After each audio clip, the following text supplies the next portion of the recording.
सज्जनों नमस्कार, जय श्री राम। सज्जनों, अपने संस्कार परिचय चैनल पर आप सभी का हार्दिक स्वागत एवं अभिनंदन करता हूँ। सज्जनों, आज का विषय है शास्त्र वचन। तो किसी भी कार्य पर पति पत्नी दंपति ही पूजा पाठ इत्यादि कार्य करते हैं। कहाँ पर पत्नी को दाहिना बैठना चाहिए पति के, और कहाँ पर पति के बाएं अंग में पत्नी को बैठना चाहिए। तो इसी के बारे में शास्त्र वर्णन करते हैं। अब आप क्या करते हैं क्या नहीं करते इसके बारे में मैं नहीं बता सकता हूँ, लेकिन शास्त्र में किस प्रकार वर्णन है तो इसके बारे में चर्चा करते हैं। तो शास्त्र में बताया गया है, वामे सिंदूर दाने च वामे चय दुरागमे वामे शयने शय्यायाम भयोजायाम प्रियातनि।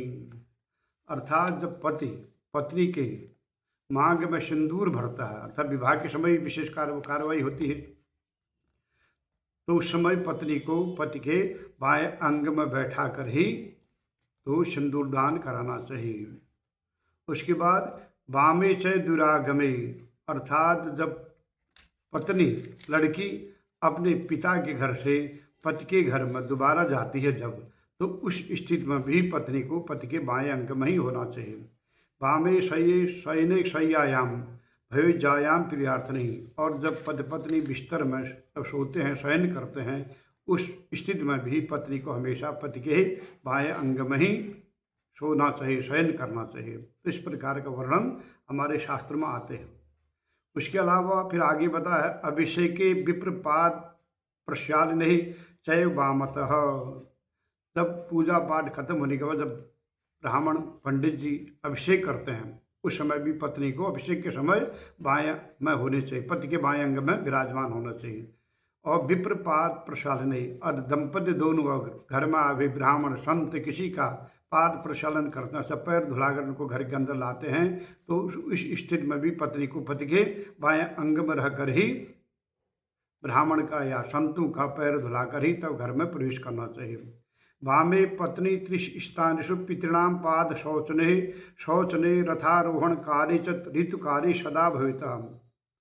अर्थात पत्नी जब पितरों के श्राद्ध करते हैं, अगर पत्नी उसमें सम्मिलित है तो उसमें भी जब पति का माता पिता का श्राद्ध करता है तो पत्नी उस स्थिति में पति के बाएं अंग में ही होना चाहिए। तथा रथारोहण, अर्थात पूर्व काल में आप सबको मालूम है रथ में पत्नी दंपति इधर उधर जाते थे, तो वर्तमान में तो आजकल आप चौपहिया वाहन का प्रयोग करते हैं। तो चौपहिया वाहन में जब आप जाते हैं तो पत्नी पति के बाएं अंग में भी बैठना चाहिए। ऋतुकाले सदा भविता, तथा ऋतुकाल में भी पत्नी को हमेशा बाएं अंग में ही विराजमान होना चाहिए। आशीर्वाद अभिषेके च पाद प्रसादने तथा शयने भोजने चैव पत्नी तुत्तरतो भविता। अगर किसी को आपने आशीर्वाद देना है या किसी को से आशीर्वाद लेना है तो इस स्थिति में भी पत्नी को पति के बाएं अंग में ही होना चाहिए। अभिषेक के समय भी पत्नी को बाएं अंग में होना चाहिए, तथा किसी ब्राह्मण संत महात्मा इत्यादि का पाद प्रक्षालन कर रहे हों तब भी तो पत्नी को बाएं अंग में होना चाहिए। शयन की अवस्था में भी जब आप शयन करते हैं तो उस समय पत्नी को बाएं अंग में विराजमान होना चाहिए। भोजन करते समय पति पत्नी दोनों दंपति अगर भोजन कर रहे हों तो उस समय में भी पत्नी को पति के बाएं अंग में होना चाहिए। तो इस प्रकार वर्णन हमारे शास्त्र में आता है।